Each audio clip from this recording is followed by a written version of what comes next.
Ghana's live events industry has been chasing the global citizen standard since 2022. Every major concert since then has been measured against it. Every single one has fallen short, arguably, until last week Tuesday, January 6, 2026. Amarae's Blackout concert at Andrew Index. No, I don't take shit. I got no love for the fakeness. If you wanna play tough and wanna hate this, I'll always show up. I don't ever slow up. No, I don't take shit. I got no love for the fakeness. If you wanna play tough and wanna hate this, I don't ever slow up. No, I don't take shit. I got no love for the fakeness. If you wanna play tough and wanna hate this, I'll always show up. I like the message three songs from all my three albums that I like. I love Jumping Ship. That's one of my favorites. And wanna hate this, I'll always show up and make a statement. I don't ever slow up. No, I don't take shit. That's my top favorite. That's 100 bucks. I just bring it out recently. Yeah, like that song is dope.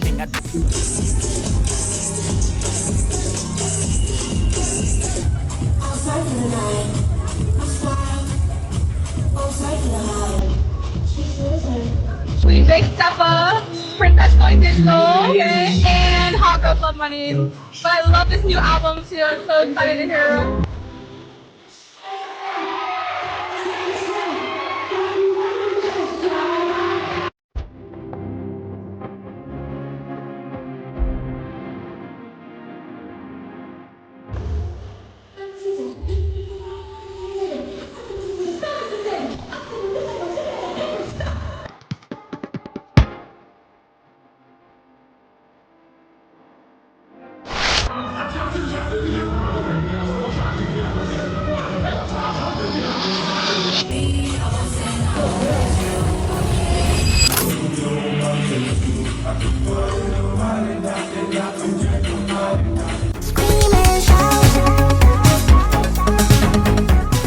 Trust me, this concert did not just meet the standard, it matched it. And getting to be a part of the production team that made it happen taught me something crucial about the gap between aspiration and execution. Here's the honest truth about the gap. Now, for Global Citizen, they set an impossible seeming benchmark. International production teams, massive budgets, months of planning, artists from around the world. It kind of like showed Ghanaian audiences what they deserved. And then they left. In fact, they were supposed to have come back in 2024, I believe, but that didn't happen. Anyways, now every promoter or event organizer in the live event industry, okay, I'm not talking about your parties. Even with that, I'll get that later.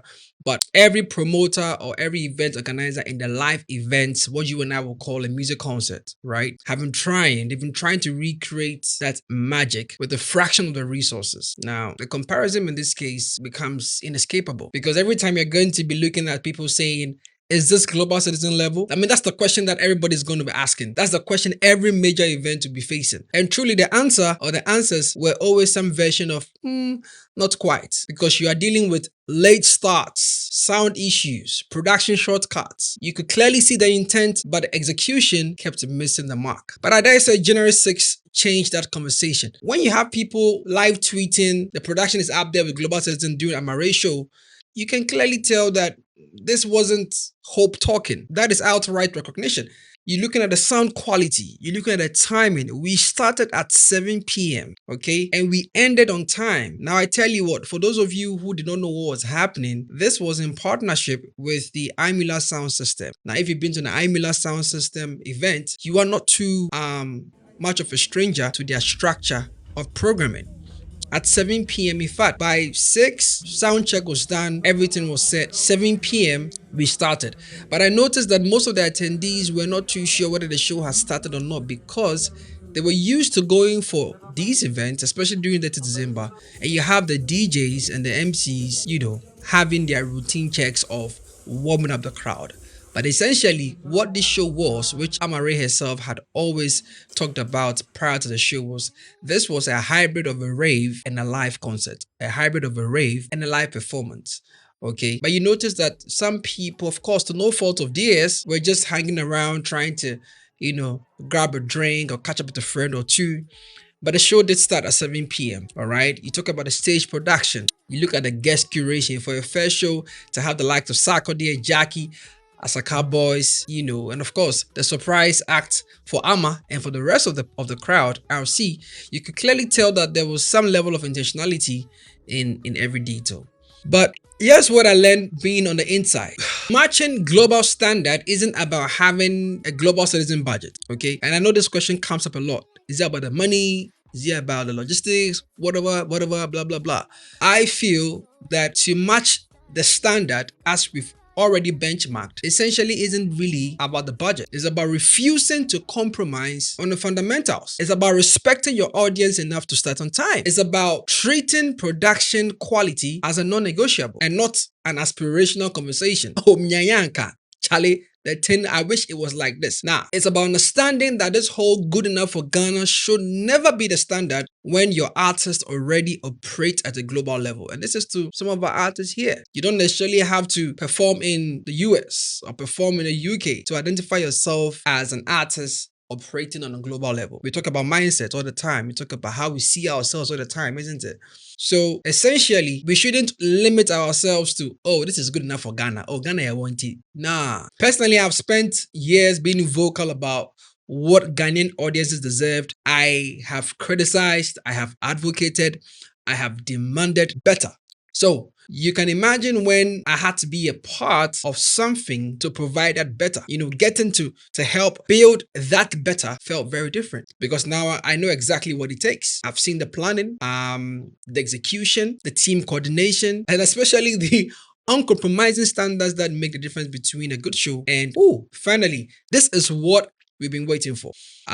This was not necessarily my first production because I did 3 music awards about 2 years ago before I left the company. But this was my first production at this level, all right? And this experience has lit something in me that I can't distinguish. Because now the question isn't about can Ghana match global citizen quality? The question now is, now that we have proven it is possible, why would we ever accept less? You feel me? So shout outs to the team Amaarae, especially for those of us in Ghana. Shout outs to Amabewa for leading us. Shout outs to the vendors who are also Ghanaian. Make no mistake, these vendors were Ghanaian. And fun fact, some of these vendors were actually on the Global Citizen Project. All right. I mean, Amaarae has already given her vote of thanks in the post. But I want to say a big thank you to all of our media partners, our supporters, especially my friends and colleagues in the media who can bear witness and obviously share in similar testaments to what I'm talking about. The exciting thing about this, like I said, is the fact that it's obviously ignited a fire in me. And I'm excited for what's next to come. So trust me, when next I come to you and I mention an event happening that I'm a part of, you have my word. And it's a pledge that you are not going to have anything less, okay? But yeah, tell me, were you at the event? I mean, Amarae's homecoming event. This was the first concert in 8 years. I mean, having traveled the world, having toured the world, this was a first concert in 8 years. If you were there, tell me, did you enjoy the show? Did you feel it? And for those who have been to both Global Citizen and Blackout, how do they compare? Leave a comment below and let me know what you think. Thanks for watching.